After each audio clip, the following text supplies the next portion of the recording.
अभी पिछले क्लासेस में हम लोगों ने क्या किया था कि कंसिस्टेंसी और इनकंसिस्टेंस का हम लोगों ने क्वेश्चंस को बनाया था। अभी एक्सरसाइज 4.6 है और क्वेश्चंस नंबर 1 है। ये पूछ रहा है x + 2y = 2 and 2x + 3y = 3, ठीक है ना। तो examine for consistency and inconsistent, consistent और इनकंसिस्टेंट ये निकालना।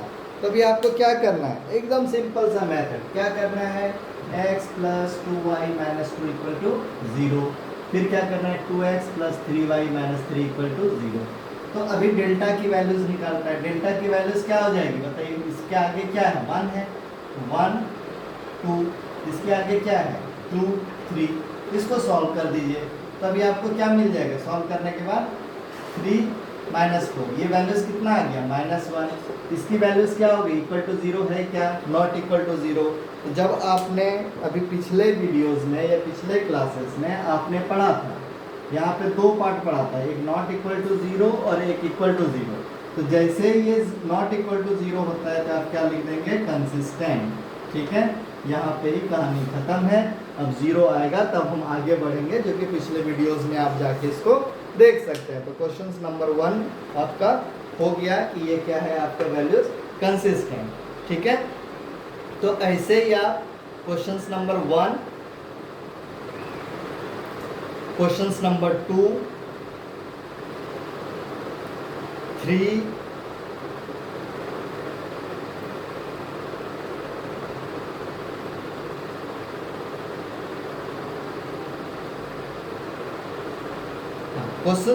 3। अब 3 हम बनाते हैं, ठीक है। तो 3 में देखते हैं क्या है, सेकंड आपका बन जाएगा, ठीक है। क्वेश्चन नंबर 3 में क्या करेंगे, अब क्या है आपका x + 3y =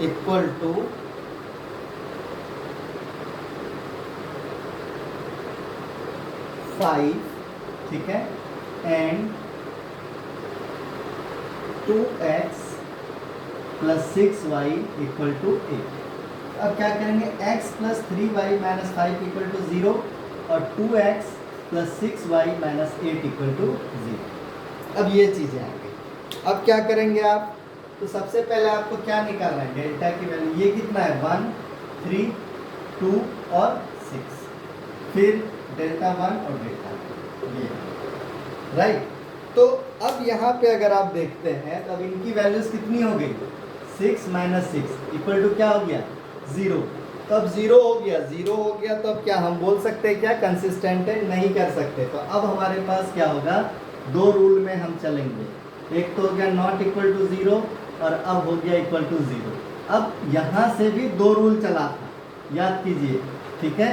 यहाँ पे 2 चला था, एक चला था डेल्टा 1 डेल्टा 2 और डेल्टा 3, ठीक है।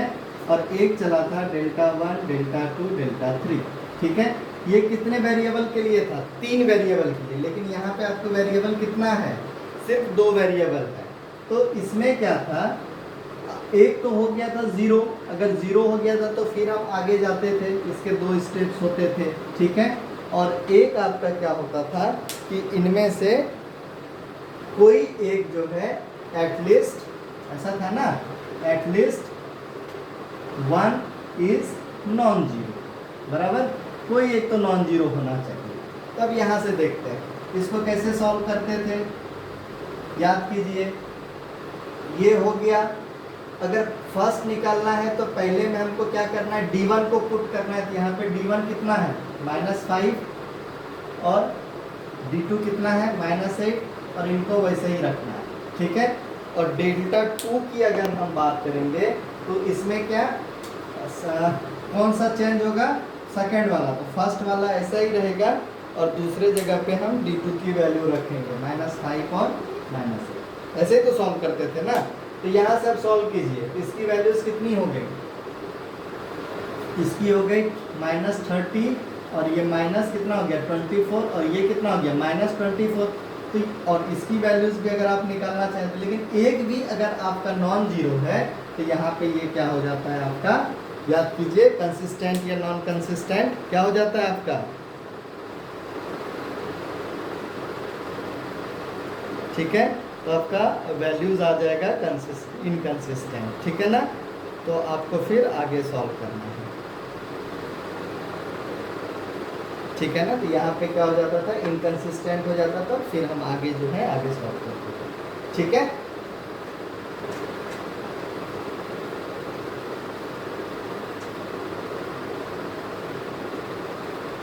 तो जीरो वाले आपको बहुत सारे मिल जाएंगे, एक बार और देख लीजिए।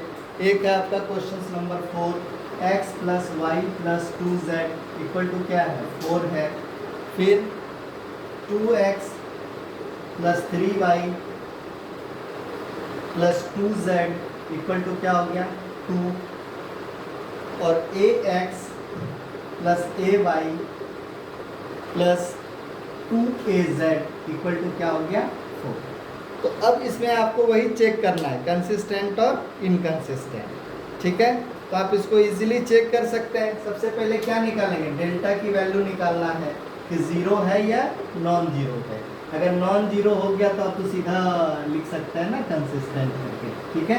इसमें देखिए क्या है वैल्यूज, 1 1 2, और ये क्या है 2 3 2, ये कितना है a, यहाँ पे क्या है a, और यहाँ पे कितना है 2a। सॉल्व कर लीजिए इसको, ठीक है। तो सॉल्व करने के बाद देखिए क्या आ रहा है, ये क्या हो गया 1, और ये 6a माइनस 2a माइनस 1, और ये क्या हो जाएगा आपका 4a माइनस 2a, फिर प्लस 2, और ये क्या हो जाएगा 2a माइनस 3a। इसको जब आप सॉल्व करेंगे तो ये क्या हो गया 4a, और ये कितना हो गया 2a, और ये कितना हो जाएगा माइनस होगा और माइनस 2a, ठीक है। देखिए पहले सॉल्यूशंस आपको एक चेक करना है कि बराबर से सॉल्व है या नहीं है, ठीक है। तो आई थिंक कुछ तो मिस्टेक है।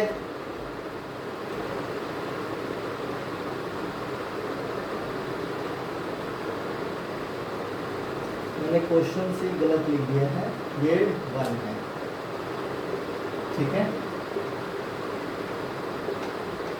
तो क्वेश्चन नंबर 4 का आपका ये है x plus Y plus Z. अगर 2z हो गया तो फिर 0 हो जाएगा, ठीक है ना। फिर आपको सेकंड स्टेप करना पड़ेगा, ठीक है। तो ये अब क्या हो गया, इसकी वैल्यूज निकलेगा तो ये क्या हो गया a।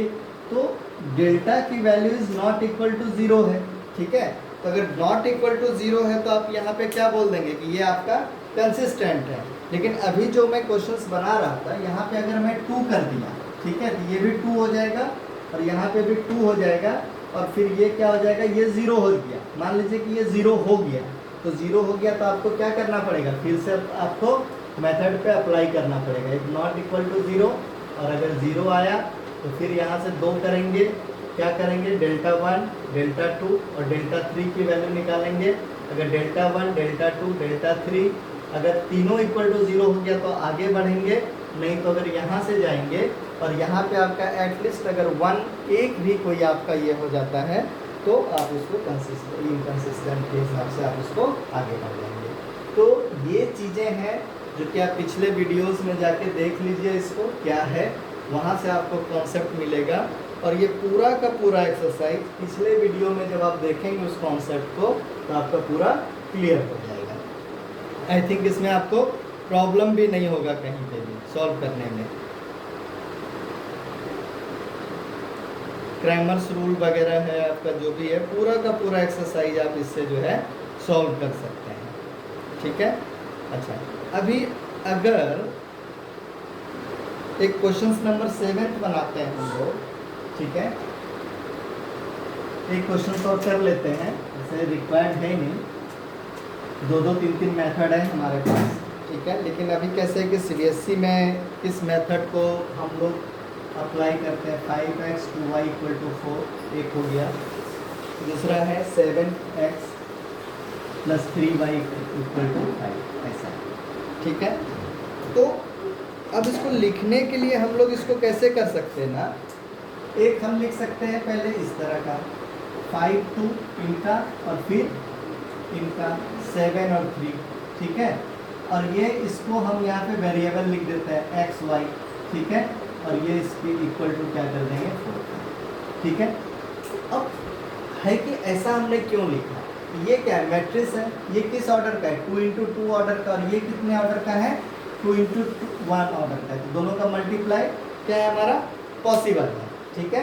और अब इनको जब आप मल्टीप्लाई करेंगे तो ये कैसा हो जाएगा, देखिए इसको अगर मल्टीप्लाई किया तो 5x, ठीक है, प्लस 2y, यही तो होगा ना।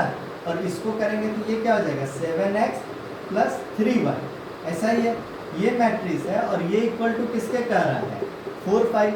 तो जो भी मैट्रिक्स के फॉर्म में हम इसको क्या लिख देते हैं 5x plus 2y equal to 4 और 7x plus 3y equal to क्या लिखते हैं 5। तो ऐसे ही तो लिखते हैं ना, इसी चीज़ को मैंने इसको ऐसे लिखा, ठीक है। तो ये मैंने समझाया आपको कैसा क्यों लिखा है। तो हम ऐसे लिख सकते हैं इसको, पहले क्या करना है 5 2 लिखा, फिर इनका लिखा 7 3 लिखा, फिर जो इक्वल और फिर क्या है इसका वेरिएबल्स क्या है एक्स वाई लिखा, और ये आपका क्या है 4 5, इतना हो गया, ठीक है। इस तरह से आप लिख सकते हैं। अगर आप इस मैट्रिसेस को एक नाम दें, ए है और एक्स है इक्वल टू क्या हो गया बी हो गया। तो जो एक्स की वैल्यू है आपका क्या हो जाएगा 1/a, ठीक है। 1 बाई आपका क्या हो जाएगा 1 बाई आपका क्या हो गया a,